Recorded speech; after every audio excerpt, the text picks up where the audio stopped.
আপনারা নিশ্চয়ই জানেন যে গত 6 থেকে 7 বছর ধরে নবম জাতীয় যে পে স্কেল, সে পে স্কেল বাস্তবায়নের দাবিতে মূলত সরকারের নানা দপ্তরে নানা প্রতিষ্ঠানে যারা কর্মরত, যারা নিয়োজিত কাজে, সেই সরকারি কর্মকর্তা কর্মচারীরা আন্দোলন করে আসছেন। সেই আন্দোলনের ধারাবাহিকতায় গত 3 দিন সেই সরকারি কর্মকর্তা কর্মচারীদের যে ঐক্য পরিষদ, সেই ঐক্য পরিষদের ব্যানারে তাদের বিক্ষোভ মিছিল ছিল, যেটি গতকালকে আগারগাঁয়ে হয়েছে। আজ শুক্রবার সেই সরকারি কর্মকর্তা কর্মচারীদের ঐক্য পরিষদের যে বিক্ষোভ, সেটি ছিল আজ শহীদ মিনারে।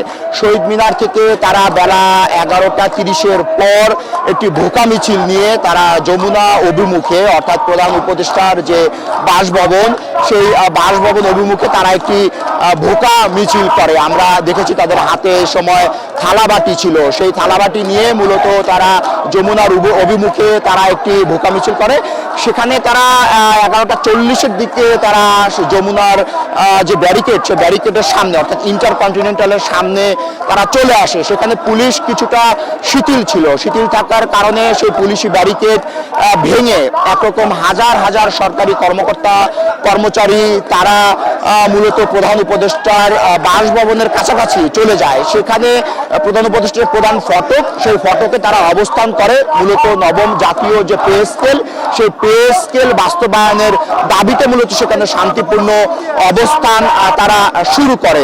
12টা আমরা দেখেছি, বেলা 12টার কিছু সময় পরে পুলিশ শিথিল থাকলেও 12টার কিছু সময় পরে পুলিশ তাদের যে অ্যাকশন, পুলিশি অ্যাকশন, সেটি তারা শুরু করে। প্রথমে আমরা দেখেছি যে ধীরে ধীরে তারা জল কামান এবং সাউন্ড গ্রেনেড নিক্ষেপ করা শুরু করে।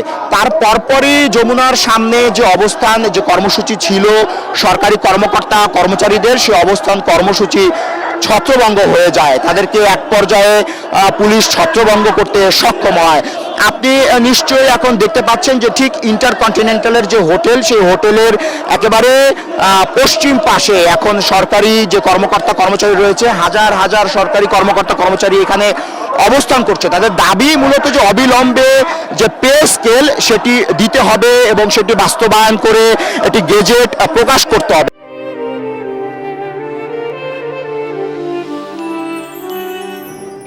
কেননা এই দ্রব্যমূল্যের যে ঊর্ধ্বগতির বাজার, তারা বলছে, এটি তাদের অভিমত, যে দ্রব্যমূল্যের এই ঊর্ধ্বগতির যে বাজার, এই বাজারে আসলে বেতনের সঙ্গে আয়ের সামঞ্জস্য নেই। তারা পরিবার স্বজন আত্মীয় নিয়ে জীবনযাপন, মানবেতর জীবনযাপন করে থাকেন।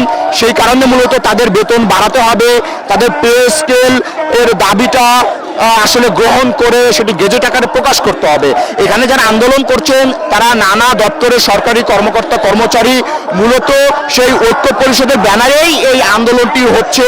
আপনি দেখতে পাচ্ছেন যে এখন সেই কর্মকর্তা কর্মচারীরা মুহুর মুহুর স্লোগান দিচ্ছে। আমরা দেখছি কারো হাতে থালা আছে, কারো হাতে বাটি আছে, কেউ কাফনের সাদা কাপড় পরে আন্দোলনে এসেছেন।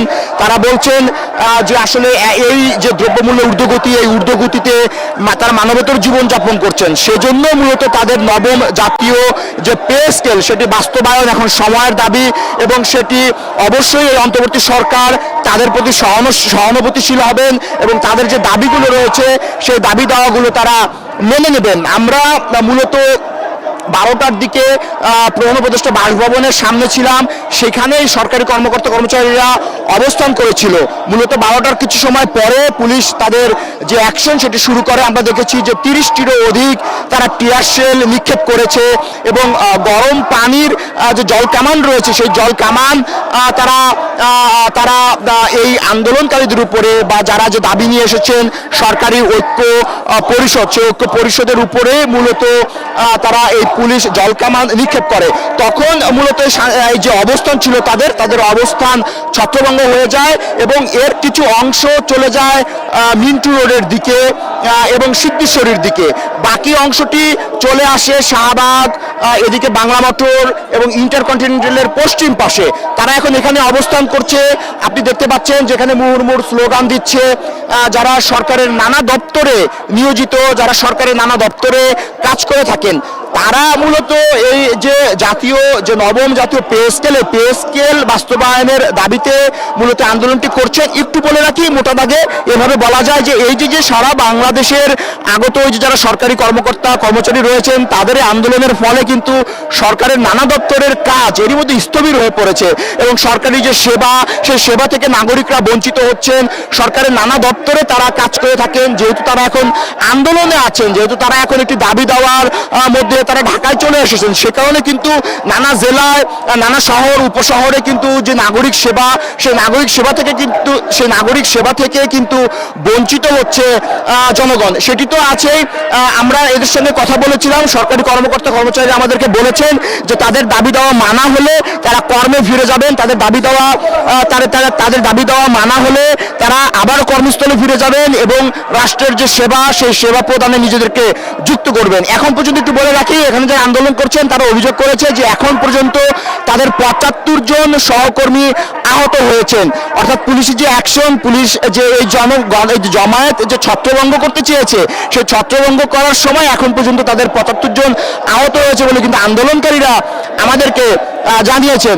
আমরা দেখেছি যে গণজমায়েতটি শান্তিপূর্ণভাবে ছিল। মূলত এখানকার সরকারি কর্মকর্তা কর্মচারী যারা রয়েছে তারা নানা স্লোগান দিচ্ছিল যে তারা এই দাবি বাস্তবায়ন না হওয়া পর্যন্ত তারা আসলে ঘরে ফিরে যাবে না। আপনি নিশ্চয়ই এখন ছবিতে ফ্রেমে দেখতে পাচ্ছেন যে নবম জাতীয় যে পে স্কেল বাস্তবায়নের দাবিতে এরই মধ্যে কিন্তু শাহবাগ থেকে বাংলা মোটরের যে প্রধান সড়ক, সেই প্রধান সড়কে তারা অবস্থান নিয়েছে এবং মুহুর্মুহুর স্লোগান দিচ্ছে। তারা বলছে যে অন্তর্বর্তীকালীন সরকার এটি গণ অভ্যুত্থানের জমিন থেকে বেড়ে ওঠা একটি সরকার। 5 আগস্ট পরবর্তী এই সরকার আসলে জনগণের ম্যান্ডেট নিয়েই গঠিত হয়েছিল।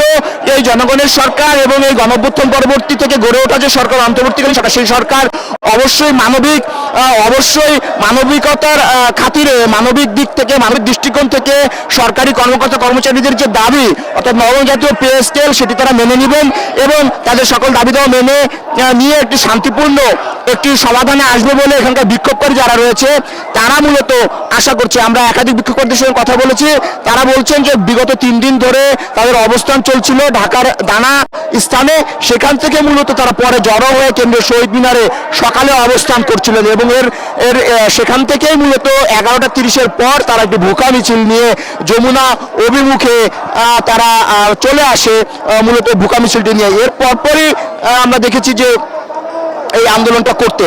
তো রুহিন, এই ছিল আমার কাছে সবশেষ।